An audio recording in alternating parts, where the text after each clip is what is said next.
क्या आपको पता है आइसर मोटर्स ने 6 लाख % और टाइटन ने 1 लाख % का रिटर्न कैसे दिया था? इसका सबसे बड़ा कारण था इन कंपनियों की ऑर्डर बुक इनकी मार्केट वैल्यू से कहीं ज्यादा थी। वो दोनों स्टॉक्स तो अब हाथ से निकल गए, लेकिन आज मैं आपको 5 ऐसी कंपनियों के नाम बताने वाला हूँ जिनकी ऑर्डर बुक उनके मार्केट कैप से बहुत ज्यादा है। नंबर 5 पर है एनसीसी लिमिटेड। इसकी ऑर्डर बुक 60,000 करोड़ जबकि मार्केट कैप सिर्फ 21,000 करोड़ का है। नंबर 4 पर है जय Kumar infra. Order book 20,000 crore और मार्केट कैप केवल 5,000 करोड़। नंबर 3 पर है आरबीएनएल। 65,000 करोड़ की ऑर्डर बुक और market cap 55,000 crore. Number 2 IRCON International. इनकी ऑर्डर बुक 30,000 करोड़ है और मार्केट कैप 20,000 करोड़। और नंबर 1 पर है केएनआरसी कंस्ट्रक्शन। ऑर्डर बुक 10,000 करोड़ और मार्केट कैप सिर्फ 7,000 करोड़। इन कंपनियों के नाम आप भूल न जाएं, इसलिए रील को तुरंत सेव कर लें और ऐसी जानकारी के लिए अभी मुझे फॉलो करें। क्या आपको पता है कि मार्केट में एक ऐसी एनबीएफसी कंपनी है जो अगली बजाज फाइनेंस बन सकती है? इस कंपनी का प्रॉफिट लगभग 100% से ग्रो हुआ है और इनकी इंटरेस्ट इनकम और लोन बुक में 50% का शानदार उछाल आया है। एक्सपर्ट्स के मुताबिक अगले 4 सालों तक ये कंपनी 25 से 30% की ग्रोथ दिखा सकती है। ये मुख्य रूप से एमएसएमई और हाउसिंग सेक्टर को लोन देती है, जो काफी सुरक्षित माना जाता है। और सबसे बड़ी बात, इसके एनपीए यानी कि नॉन परफॉर्मिंग एसेट बहुत ही कम है और पिछले सिर्फ 6 महीनों में एफआईआईएस यानी कि फॉरेन इंस्टीट्यूशनल इन्वेस्टर्स ने अपनी होल्डिंग 4.5 गुना बढ़ा दी है और इतनी ग्रोथ के बाद भी इनका पीई रेशियो सिर्फ 20 के आसपास है। इस शानदार कंपनी का नाम है कैप्री ग्लोबल। अगर आप इस कंपनी के रिस्क फैक्टर और पूरी डिटेल रिसर्च जानना चाहते हैं तो कमेंट में एनबीएफसी टाइप करें, मैं आपको सीधे डीएम कर दूंगा पूरी डिटेल। क्या आप जानते हैं कि 2003 में इस स्टॉक की कीमत मात्र 1234 रुपए थी। 2008 में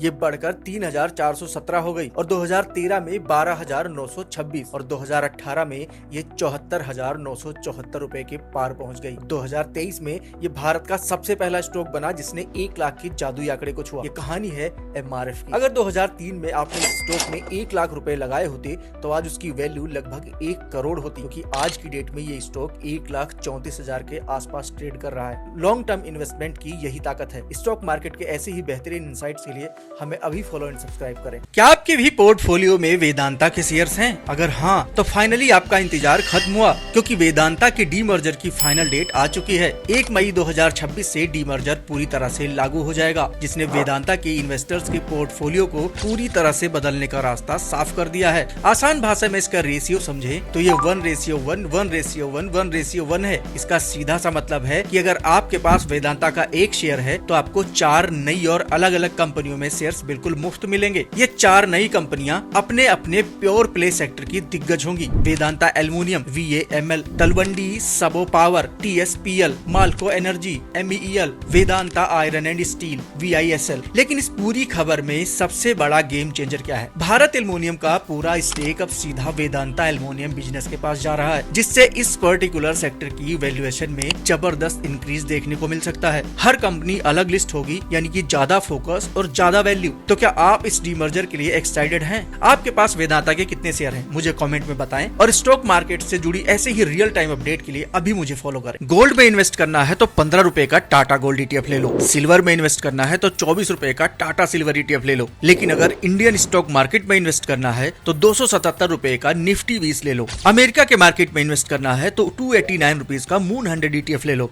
और अगर चीन के मार्केट में इन्वेस्ट करना है तो 531 रुपए का हैंग सेंग 20 ETF ले लो। लेकिन अगर थोड़ा रिस्क लेकर पैसा कमाना चाहते हो तो 11 रुपए का मिड 150 केस ETF ले लो। ऐसे ही कंटेंट के लिए मुझे फॉलो भी कर लो। IMF के अनुसार भारत की GDP रैंकिंग अब दुनिया की 4थे स्थान से खिसककर 6ठे स्थान पर आ गई है। जिस यूके को हमने हाल ही में पछाड़ा था, उसने हमें फिर से पछाड़ दिया है। इसके पीछे 2 मेन कारण। वीडियो में लास्ट तक बने रहना। आपको इन्वेस्ट किस में करना चाहिए जिससे आपका पैसा सेफ रहे, वो भी बताऊंगा। आइए इन्हें आसान भाषा में समझते हैं। सबसे पहला कारण है हमारी करेंसी का गिरना। पिछले 1 साल में अमेरिकी डॉलर के मुकाबले भारतीय रुपया करीब 9.5% तक गिरा है। वहीं दूसरी तरफ ब्रिटेन का पाउंड डॉलर के मुकाबले 4.7% मजबूत हुआ है। अगर हम सिर्फ पाउंड और रुपए की तुलना करें तो पाउंड ने रुपए को 14% से पीछे छोड़ दिया है। भले ही यूके की GDP सिर्फ 1% बढ़ी हो और हमारी 7%, लेकिन करेंसी की वैल्यू में आए इस बड़े अंतर की वजह से हम रैंकिंग में पीछे रह गए। दूसरा बड़ा कारण है डिवेस्टमेंट यानी कि बेस ईयर में बदलाव। पहले हमारी GDP कैलकुलेट करने का बेस ईयर 2011-2012 था, लेकिन IMF निर्देशों के बाद इसे बदलकर 2022-23 कर दिया गया। इस बदलाव की वजह से हमारी GDP में कागजों पर 4% की गिरावट गिरावट दर्ज की गई। अब सवाल है कि रुपया मजबूत होगा कैसे? इसका सीधा सा जवाब है देश में विदेशी मुद्रा का आना। इसके लिए हमें एक्सपोर्ट और टूरिज्म बढ़ाना होगा। आज चीन 3.5 ट्रिलियन डॉलर का एक्सपोर्ट करता है, जबकि हम सिर्फ 500 बिलियन डॉलर के आसपास हैं। वहीं टूरिज्म की बात करें तो 60 लाख की आबादी वाला सिंगापुर हर साल टूरिज्म से 18 बिलियन डॉलर कमाता है, जबकि 140 करोड़ की आबादी वाला भारत सिर्फ 28 बिलियन डॉलर। जब हमारी कमाई सिर्फ विदेशी मुद्रा में बढ़ेगी तभी रुपया असल में ताकतवर बनेगा। एक इन्वेस्टर के तौर पर आपके लिए इसका क्या मतलब है? चूंकि रुपया डॉलर के मुकाबले हर साल औसतन 3 से 4% गिरता है, इसलिए समझदारी इसी में है कि आप अपने पोर्टफोलियो का कुछ हिस्सा डॉलर वाले एसेट में जैसे नैस्डैक 100 या S&P 500 इंडेक्स में निवेश करें, ताकि आपका पैसा सुरक्षित रहे और बढ़ता रहे। अगर ये जानकारी आपको काम की लगी हो तो इस वीडियो को लाइक करें, अपने दोस्तों और परिवार के साथ शेयर करें और ऐसे ही अहम जानकारी के लिए हमें फॉलो करना बिल्कुल न भूलें। Shark tank fame Piyush Bansal और उनकी कंपनी लेंसकार्ट इन दिनों एक बड़े विवाद का सामना कर रहे हैं। सोशल मीडिया पर कंपनी की एक इंटरनल ग्रूमिंग गाइड वायरल हुई। इसने इंटरनेट पर एक नई बहस को जन्म दे दिया। वायरल हो रहे इस डॉक्यूमेंट के अनुसार कंपनी के कर्मचारियों को बिंदी, तिलक और कलावा पहनने की मनाही थी, जबकि हिजाब पहनने की अनुमति एक ट्यूटोरियल के साथ दी गई थी। इस नियम के सामने आते ही सोशल मीडिया पर डबल स्टैंडर्ड को लेकर एक नया सवाल उठने लगा। विवाद बढ़ता देख सीईओ पीयूष बंसल ने स्पष्टीकरण दिया कि ये डॉक्यूमेंट पुराना और आउटडेटेड है और इसमें गलती हुई। हालांकि पुणे के एक पूर्व स्टोर मैनेजर के दावे ने इस मामले को और उलझा दिया है। उनका दावा है कि हाल ही में एक स्टोर ऑडिट के दौरान एक स्टाफ मेंबर के हाथ में कलावा पहनने की वजह से स्टोर के ऑडिट पॉइंट काट लिए गए थे, जो ये दर्शाता है कि ये पॉलिसी ग्राउंड लेवल पर भी लागू की जा रही थी। वैसे कंपनी से जुड़ा ये कोई इकलौता विवाद नहीं है। कुछ टाइम पहले फ्रेंचाइजी ओनर्स के साथ विवाद और EOW इन्वेस्टिगेशन की खबरें भी सामने आई। इसके अलावा प्रोमोटर्स द्वारा बड़े पे आउट्स लेना और शार्क टैंक पर सीए कम्युनिटी के खिलाफ दिए गए उनके उस बयान को भी लोग याद कर रहे हैं। उसके लिए पीयूष बंसल ने बाद में सार्वजनिक रूप से माफी भी मांगी थी। एक बड़ी कॉर्पोरेट कंपनी में ऐसी ग्रूमिंग पॉलिसी और इन लगातार विवादों पर आपकी क्या राय है? क्या ये सिर्फ एक मैनेजमेंट की चूक थी? कमेंट में अपने विचार जरूर बताएं और ऐसे ही बिजनेस और स्टार्टअप अपडेट्स के लिए हमें फॉलो जरूर करें। क्या आप भी शेयर बाजार में बम्पर मुनाफा कमाना चाहते हैं? ताजा न्यूज के मुताबिक कुछ शेयर आपको 90% तक का भारी रिटर्न दे सकते हैं। CNBC TV18 और टॉप ब्रोकरेज फर्म के ताजा एनालिसिस के अनुसार मार्केट में कुछ ऐसे दमदार स्टॉक्स हैं जिनमें एक जबरदस्त रैली की तैयारी हो रही है। बड़े विदेशी निवेशकों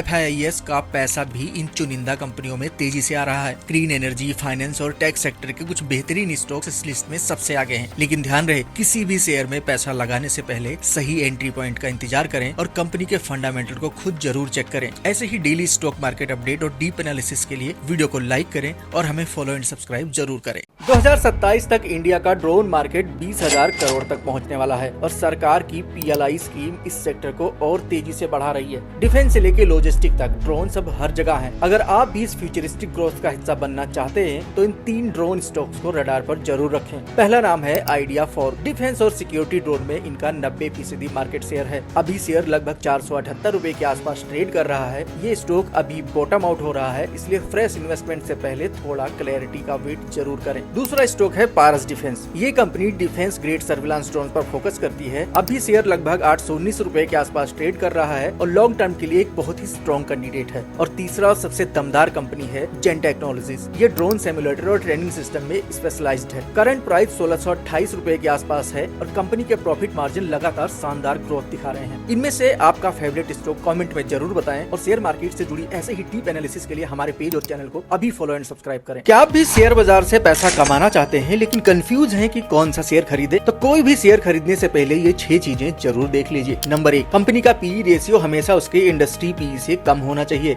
इससे पता चलता है कि शेयर अपनी असली वैल्यू पर मिल रहा है। नंबर 2 और 3, कंपनी का ROE यानी कि रिटर्न और इक्विटी और ROCE दोनों ही 15% से ऊपर होने चाहिए। नंबर 4, कंपनी का डेब्ट यानी कि कर्ज कम से कम होना चाहिए या कंपनी पूरी तरह से डेब्ट फ्री होनी चाहिए। नंबर 5, प्रोमोटर्स का अपनी ही कंपनी पर भरोसा होना बहुत जरूरी है, इसलिए प्रोमोटर्स के पास 40% से ज्यादा की शेयर होल्डिंग होनी चाहिए। और नंबर 6, कंपनी का नेट प्रॉफिट हर साल ईयर ऑन ईयर यानी लगातार बढ़ते रहना चाहिए। अगर किसी शेयर में ये सभी चीजें हैं तभी आपका इन्वेस्टमेंट सुरक्षित और लाभदायक माना जाएगा।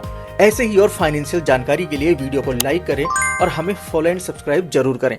क्या आपको पता है गूगल और अडानी 2026 में 1.25 लाख करोड़ किस सेक्टर में डाल रहे हैं और 99% रिटेल इन्वेस्टर इसे पूरी तरह से इग्नोर कर रहे हैं। ये इंडिया का सबसे बड़ा डेटा सेंटर होगा जो आंध्र प्रदेश में बनेगा और एयरटेल इसका कनेक्टिविटी पार्टनर है। देखिए, इंडिया दुनिया का 20% डेटा जनरेट करता है, लेकिन हमारे पास डेटा स्टोरेज कैपेसिटी सिर्फ 3% है। इसी गैप को भरने के लिए इंडियन गवर्नमेंट अगले 5 सालों में इस सेक्टर में 4 लाख करोड़ का मैसिव इन्वेस्टमेंट करने वाली है। तो अगर आप 2026 के इस मेगा ट्रेड को मिस नहीं करना चाहते तो इन 5 स्टॉक्स को अपने रडार पर जरूर रखें। नंबर 1 नेटवेव टेक्नोलॉजीज, नंबर 2 अपार industries, number 3 blue star, number 4 siemens और नंबर 5 अनंतराज। मार्केट में ऐसे ही 1% वाले सीक्रेट जानने के लिए अभी फॉलो करें और इस वीडियो को सेव कर ले ताकि लिस्ट आपसे मिस न हो जाए। दोस्तों, 90s के दशक में हर्षद मेहता ने एक बहुत ही फेमस टिप दी थी, इन्वेस्ट इन इंडिया। लेकिन आज 2026 में भी बहुत से लोग नहीं जानते कि असल में इंडिया में इन्वेस्ट कैसे करते हैं। अगर आपके पास थोड़े से भी पैसे हैं तो आप भी ये आसानी से कर सकते हो। देखो, इसका सबसे सेफ और बेहतरीन तरीका है ETF यानी एक्सचेंज ट्रेडेड फंड। आपको बस अपना एक डीमैट अकाउंट खोलना है, ग्रो, जीरोधा, एंजल वन किसी भी प्लेटफॉर्म पर खोल लो और निफ्टी 50 ETF में इन्वेस्ट कर दो। जैसे ही आप ये एक ETF खरीदते हो, आपका पैसा देश की टॉप 50 कंपनीज में बढ़ जाता है, जैसे रिलायंस, इन्फोसिस, SDFC और ICICI बैंक। अगर आप ऐतिहासिक डेटा देखें तो इंडेक्स ETF आपको औसतन 12 से 15% का सालाना रिटर्न दे सकता है। यानी इंडिया की ग्रोथ के साथ साथ आपका पैसा भी ग्रो करेगा। तो सोचना क्या, आज ही शुरुआत करें और शेयर बाजार से जुड़ी ऐसे ही गहरी जानकारी के लिए अभी फॉलो एंड सब्सक्राइब करें।